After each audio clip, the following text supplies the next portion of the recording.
ఆ, ఇక్కడికి వచ్చిన వాళ్ళందరూ parents and husband and sister. నేను మా ఇద్దరికి మాట ముచ్చట అయ్యింది.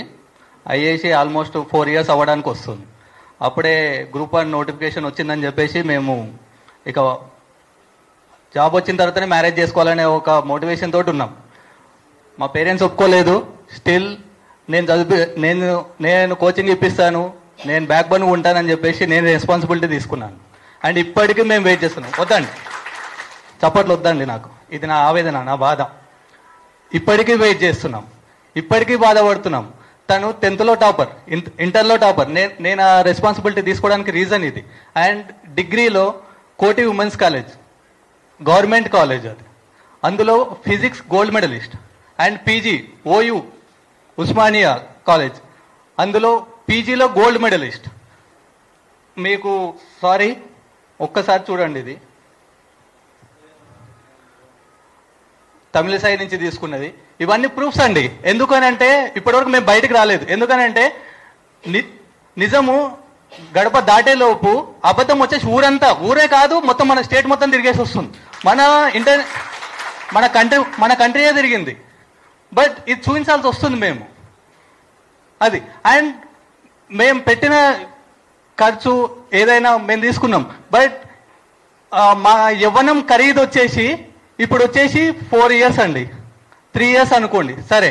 బట్ మేము 1 year నుంచి ఈ ఎగ్జామ్స్ అయిపోయి ఆల్మోస్ట్ 1 year అవుతుందండి.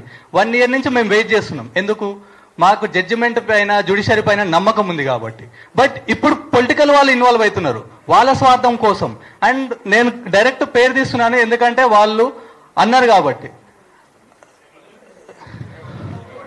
యా, సో ఒక ఆఫీసర్ ఆయన కూడా వచ్చారు, చదివే మా లెక్క వీళ్ళ లెక్కనే చదివి ర్యాంక్ తెచ్చుకొని జాబ్ తెచ్చుకున్నారు. బట్ వచ్చేసి ఆయన కూడా సేమ్ వత్తాసు పాడుతున్నారు 3 కోట్లు అని చెప్పేసి. ఈ క్వశ్చన్ ఎవరైనా రేజ్ చేస్తే మరి మీరు అప్పుడెట్లా తెచ్చుకున్నారు సార్ అని మేము ఇన్స్పిరేషన్గా తీసుకున్నాం. మేము ఇప్పటికీ సార్ అనే పిలుస్తాం,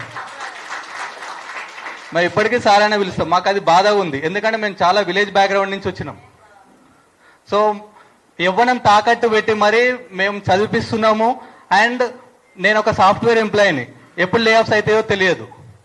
అది మనసులో పెట్టుకొని మేము పుట్టినాం ఇట్లా బ్యాక్వర్డ్ నుంచి వచ్చే క్లాస్లో పుట్టినాం సరే.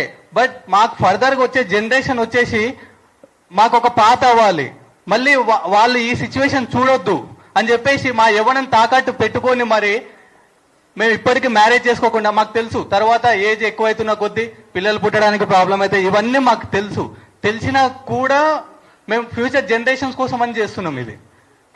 సో జెన్యూన్ క్యాండిడేట్స్ అండి మేము. మా ముఖం చూస్తే మీకు అర్థమవుతుంది. సో మీడియా కూడా మీరు మాకు సపోర్ట్ చేయాలని చెప్పేసి కోరుకుంటున్నాం. Thank you.